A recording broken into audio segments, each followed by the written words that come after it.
Greed doesn't just take, it devours. Some call it ambition. Some call it drive. But there's a darker side.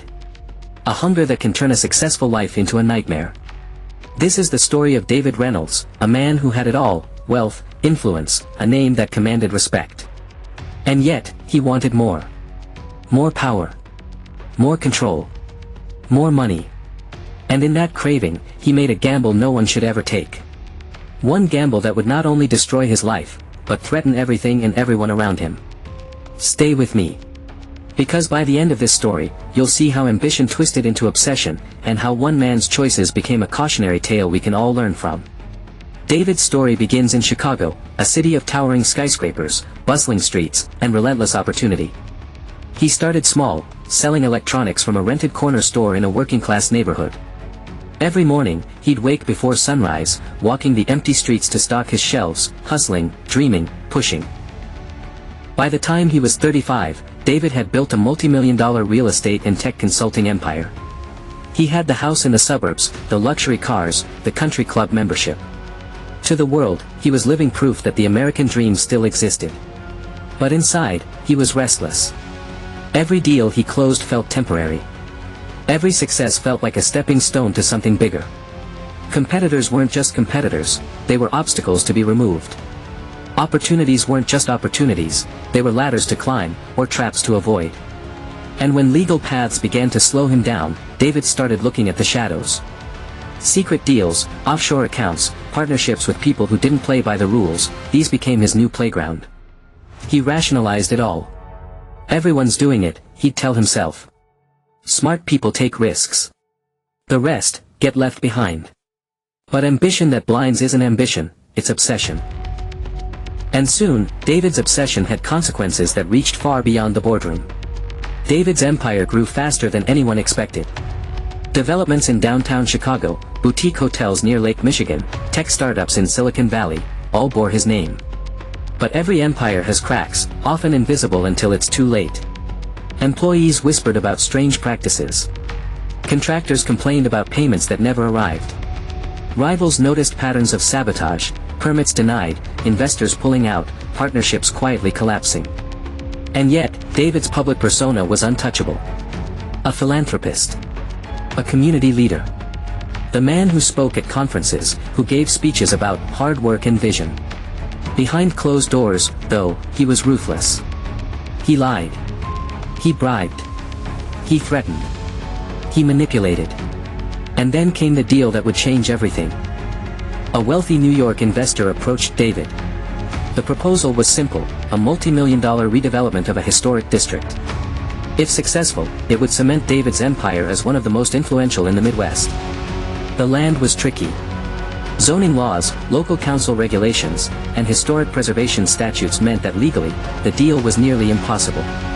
David's solution? Loopholes, forged documents, and a network of contacts who could make it happen. He was confident. Too confident. What David didn't anticipate was betrayal from within. Marcus, his longtime right-hand man, had been quietly gathering evidence of David's shady dealings. Marcus had grown disillusioned, not with ambition, but with the harm David caused. And on the morning David was set to close the New York deal, Marcus acted. Investigators were waiting. Documents, recordings, emails, all exposed. The empire David had built with sweat, cunning, and ruthlessness crumbled in minutes. But David wasn't done. The investors he had secretly partnered with, the shadowy figures who funded the underhanded deals, were furious. They didn't care about legality or morality. They cared about their money. And David had just cost them millions. In their world, failure is dangerous. And betrayal is deadly. David's fall wasn't just professional, it was personal. The media descended. Headlines screamed, "Chicago mogul in corruption scandal." His friends and family, once proud of his rise, now avoided him. His name, once synonymous with success, became synonymous with greed and deceit. And the threats started. Phone calls in the night. Shadows near his office. Notes slipped under doors. David had once believed that control was power.